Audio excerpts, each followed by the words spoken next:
sạt nào mong cô nữa sạt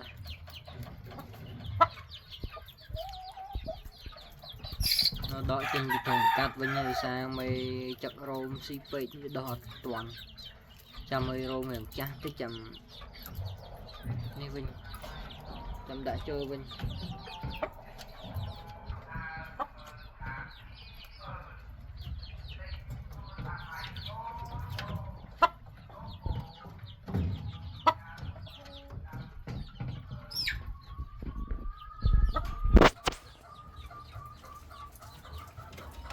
xa ra này về xa từ với vay gọi em đến ha.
Ha ha ha!